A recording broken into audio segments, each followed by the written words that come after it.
नमस्कार, बहुत स्वागत है आपका। आप देख रहे हैं गणपति धर्मा सन्मार्ग। वृश्चिक राशिफल 2022।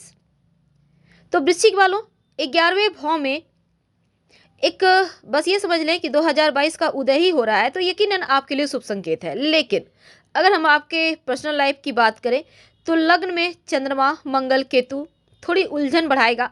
पर सूर्य जो है वो शुक्र धन में भाव में है, तो एक अच्छा योग बनेगा धन प्राप्ति के लिए। तो पूरे वर्ष आपको धन की कमी नहीं होने वाली। और तीसरे घर में बुध शनि मेहनत से धन प्राप्त करवाएगा, उन्नति के नए मार्ग भी देगा। तो शुरुआत के जो जब तक कि शनिदेव राशि परिवर्तन नहीं कर लेते 4 महीने हैं, चतुर्थ का बृहस्पति यानी कि यहाँ पर 13 अप्रैल तक आपको पूरा भाग्य का साथ मिलेगा। निर्णय लेने की क्षमता बढ़ेगी और कठिन से कठिन निर्णय आप सही समय पर ले पाएंगे। तो बृहस्पति की कृपा से बड़ी सफलता भी मिल रही है, खासकर जो विद्यार्थी हैं, और संतान वगैरह की शिक्षा भी बढ़िया चलेगी। सातवां जो राहु बैठा है दाम्पत्य जीवन में थोड़ा सा भूचाल लाया हुआ है, तो अपने प्रयास से चीज़ों को बेहतर आप कर सकते हैं। हालांकि 29 अप्रैल से आपकी ढैया भी शुरू हो जाएगी, तो ऐसे में अभी जो अप्रैल तक का वक्त है यहाँ पर थोड़ा सा स्वास्थ्य का ध्यान भी रखना है आपको, और रिश्तों का ध्यान रखना है। चलिए जानते हैं, शुरुआत हम आपसे विस्तार से बातें करते हैं कि 2022 में क्या बदलेगा। अगर हम आपके प्रेम संबंध की बात करें तो आपके जो यहाँ पर प्रेम संबंध का स्वामी है देवगुरु, राशि आपकी राशि से चौथे प्रेम संबंध के भाव से 12वें घर में है। तो इसका मतलब ये है कि शुरुआत से लेकर यानी कि 13 अप्रैल तक आप अपने लव से किसी कारणवश थोड़ी से दूर रहेंगे। हो सकता है कोई काम के कारण या थोड़ा टेंशन हो जाए, कोई भी चीज़, लेकिन प्रेम कायम है। तो शुरुआत के जो यहाँ पर 4 महीने हैं तो आपके लिए बढ़िया वक्त है। उनके साथ आप दिल की बातें मैसेज के जरिए पहुंचा सकते हैं ताकि आपका प्रेम कायम रहे। लेकिन 13 अप्रैल के बाद देवगुरु बृहस्पति पूरे साल पंचम भाव में है, तो हालांकि स्थान हानि दोष लगता है, तो इसलिए आपको अपने घर परिवार का विरोध भी सहना पड़ेगा। जब गुरु जहां बैठता है उस स्थान का हानि दोष लगता है, तो इसको आपको ध्यान रखना है। और अप्रैल के बाद आपके जो लंबे समय तक जो प्रेम संबंध है आपका, वो थोड़ा सा टेंशन देगा, यहाँ पर थोड़ा ध्यान रखना है। हालांकि थोड़ा बहुत उतार चढ़ाव है। जॉब की बात करते हैं तो शुरुआत में आपका जो सूर्य शुक्र धन भाव में, यकीनन आपको कोई बड़ी तनख्वाह वाली जॉब मिल सकती है, खासकर अगर आप जॉब प्राप्ति के लिए प्रयासरत है। तो यहाँ पर आकस्मिक रूप से चीज़ें बढ़िया होंगी, पर प्रयास भी करना होगा। तो आपका वेतन बढ़ेगा, इंक्रीमेंट होंगे और जिम्मेदारियां भी बढ़ेंगी, और जिम्मेदारियों को आप अच्छे से निभाएंगे। लेकिन प्रशासनिक सेवा या फिर आप मेडिकल विभाग में हैं, सोना तांबा या फिर बिजली विभाग से जुड़े हैं, तो आपके लिए ये वर्ष बहुत अच्छा रहेगा और बहुत अच्छे अवसर लेकर आएगा। आप तरक्की करेंगे, इसका फ़ायदा आपको उठाना होगा।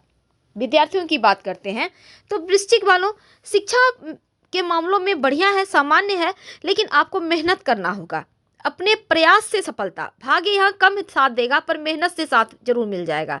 तो कोई भी बड़ा एग्जाम अगर आप चाहते हैं कि आप दे रहे हैं, आप चाहते हैं वो एग्जाम का रिजल्ट आपके पक्ष में आए, एग्जाम को क्रैक करना चाहते हैं, तो अप्रैल के बाद की स्थितियाँ ज़्यादा आपके पक्ष में है। खासकर उनके लिए ज़्यादा अच्छा है जो लोग शिक्षा के क्षेत्र में हैं, प्रशासनिक सेवा में हैं और डिजाइनिंग वगैरह के क्षेत्र में जाना चाहते हैं, तो उन लोगों के लिए ये वक्त बढ़िया है। मेहनत से सफलता है, मेहनत से भाग्योदय है, और मंगल का परिवर्तन भी खासकर विद्यार्थियों के लिए ज़्यादा शुभ वक्त लेकर आया है, तो इसका फ़ायदा आपको उठाना चाहिए। जानते हैं आपके स्वास्थ्य के बारे में 2022। तो आपको देखिए यहाँ पर स्वास्थ्य के जो स्वामी हैं आपके मंगल लग्न में बैठे हैं, तो शुरुआत में चंद्र केतु भी है, तो यकीनन थोड़ा सा ब्लड प्रेशर या स्किन की प्रॉब्लम या फिर जैसे पित्त होता है ना, वोमिटिंग वगैरह, ये चीज़ें हो सकती हैं। ध्यान रखें अपने स्वास्थ्य का, खान पान का ध्यान रखें, और इस समय थोड़ा सा आप गलत खान पान से बचिएगा। छोटी मोटी अगर स्वास्थ्य समस्याओं को छोड़ दें तो कोई खास टेंशन नहीं है, लेकिन आप छोटी मोटी भी स्वास्थ्य समस्याओं को इग्नोर ना करें तो आपके लिए अच्छा रहेगा। बात करते हैं पारिवारिक जीवन की। तो जो देवगुरु बृहस्पति हैं आपके पारिवारिक जीवन के स्वामी, आपके चौथे घर में शुरुआत में है, तो आपके लिए पारिवारिक जीवन के लिए अच्छा है। और अपनी जो चीज़ें हैं, अपनी आपके जो एक रिस्पॉन्सिबिलिटी है उसको बेहतर तरीके से, जिम्मेवारियों को आप निभाएंगे और अपने परिवार के लिए हमेशा ही सपोर्ट सिस्टम बने रहेंगे। वैसे तो लोग घर के आपसे प्रसन्न हैं, और छोटों के साथ थोड़ा सा जो हल्के से वाद विवाद, किसी बात को लेकर टेंशन है, तो उससे आपको घबराना नहीं है, बल्कि चीज़ें सामान्य हो जाएगी, बस थोड़ी गलतफहमी है।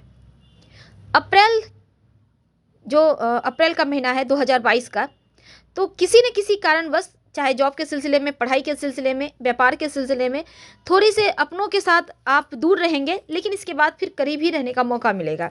धन की बात करते हैं तो आपके जो धन परिवार के स्वामी हैं देवगुरु, वो भी आपके चौथे भाव में, सूर्य और शुक्र की युति आपके परिवार भाव में, तो आर्थिक स्थिति आपकी उत्तम है और धन तो आएगा, पर थोड़े बहुत स्वास्थ्य समस्याओं पर खर्च होंगे, खासकर आपके जो करीबी हैं उनके। अगर आप चाहते हैं अपना मकान, भूमि, भवन, प्रॉपर्टी, वाहन, तो ये 2022 आपके लिए खुशियों का खजाना लेकर आया है, क्योंकि माँ से भी धन लाभ होगा।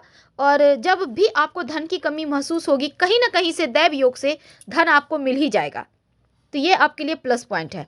तो अप्रैल तक, 13 अप्रैल तक गुरु आपके चौथे घर में है, तो इस समय घर परिवार से थोड़ी सी दूरियां हैं। तो जब पंचम भाव में जाएंगे तो लव लाइफ में थोड़ी दूरियां हैं, तो थोड़ा सा ध्यान रखना है। अगर हम आपके यात्रा की बात करें तो शनिदेव तीसरे घर में बुध के साथ हैं, तो तीसरा घर पराक्रम का होता है। इसका मतलब जो आप वाहन या घर की प्राप्ति के लिए प्रयास कर रहे थे, वो आपका अब सपना पूरा होगा। और गुरु के चौथे में होने से आलीशान, यानी बड़ा मकान, बड़ी सी गाड़ी प्राप्त करने के योग हैं। तो अपना मकान, वाहन, वो भी बड़े वाले, तो ये आपके सुख सुविधाओं पर खर्चा भी दिखाता है और आपके लिए ये शुक्र का बेहतर फल भी दिखा रहा है। तो यकीनन आपका सपना पूरा होगा। अगर आप सपनों को जीना चाहते हैं तो थोड़ा और मेहनत करें, तभी आपका सपना पूरा होगा। तो जब अगर हम जैसे कि देवगुरु बृहस्पति अचानक से परिवर्तित होंगे तो वर्ष के मध्य में, तो फिर आपके काम में भी तेजी आएगी, निर्णय लेने की क्षमता बढ़ेगी, कठिन से कठिन परिस्थिति में भी आप एकदम से पॉजिटिव बने रहेंगे और आगे बढ़ जाएंगे। तो वृश्चिक वालों, अगर हम संतान की बात करें तो संतान प्राप्ति के योग है। संतान आपका सम्मान बढ़ाएगा। हालांकि 13 अप्रैल तक संतान से जो बड़ी उम्मीद लगाए बैठे हैं ना, वो उम्मीद भी पूरी होगी, लेकिन थोड़ी सी निराशा है, इसलिए कि यहाँ पर उनके ऊपर थोड़ा आपको ध्यान देना है, आप ध्यान नहीं दे पा रहे हैं। तो संतान प्राप्ति के योग है, संतान से सम्मान बढ़ेगा। और अगर हम आप दाम्पत्य जीवन की बात करें तो थोड़े बहुत उतार चढ़ाव रहेंगे, क्योंकि सोच समझकर ही कोई निर्णय लेना है, जल्दबाजी में निर्णय ना ले, क्योंकि अप्रैल के बाद तो आपकी ढैया भी शुरू हो जाएगी। तो अपने पार्टनर पे विश्वास भरोसा बनाए रखें, नहीं तो रिश्तों में दूरियां आएगी। राहु भी आपके 7वें घर में है, विवाह स्थान पर बैठा है, तो भ्रम और विवाद की स्थिति बीच बीच में बनाएगा। मंगल की दृष्टि भी आपका क्रोध बढ़ा रहा है, तो ये कहीं ना कहीं आग में घी डालने का काम करता नजर आएगा। तो ये चीजें आपके रिश्तों को खराब कर सकते हैं, तो थोड़ा सा विवेक से काम लें। और वैवाहिक जीवन में जो भी परेशानियां हैं, आप किसी विश्वासी मित्र से सलाह ले सकते हैं, पॉजिटिव वाले, तो आपके लिए बढ़िया रहेगा। अगर आप व्यवसायी हैं तो आपको ढेर सारे अवसर भी मिलेंगे, बस दोनों हाथों से अब इसको फ़ायदा उठाना होगा आपको, क्योंकि लापरवाही की वजह से बढ़िया बढ़िया अवसर आपके हाथ से चले जाएंगे। इसलिए आपको लाभ उठाना है अवसर का, और खूब मेहनत करें, आलस्य को भूल जाएं। अगर आप शुक्र वाले क्षेत्र में काम करते हैं, जैसे पार्लर है, इत्र, फार्मा, फैशन डिजाइनिंग, वस्त्र विक्रेता, चांदी धातु के विक्रेता, खेलकूद की सामग्री के व्यापार से जुड़े हैं, तो आपके लिए बहुत अच्छा है। और अगर पार्टनरशिप में काम करते हैं तो तरक्की जल्दी मिलेगी। तो कुल मिलाकर व्यापारियों के लिए भी छप्पड़ फाड़ सफलताएं लेकर आए। क्या करें कि 2022 बहुत अच्छा बीते। एक तो मंगल को बेहतर करें, हनुमान चालीसा का रोज सुबह पाठ करके ही आपको घर से निकलना है। और अशुभ प्रभाव खत्म करने के लिए आप गायत्री मंत्र रोज भगवान सूर्य को प्रणाम करके 27 बार पढ़ें, तो आपके लिए अच्छा होगा। सही समय पर सही डिसीजन ले पाएंगे और चीज़ों को प्राप्त कर पाएंगे। तो फिलहाल विदा लेंगे। हर हर महादेव। धन्यवाद।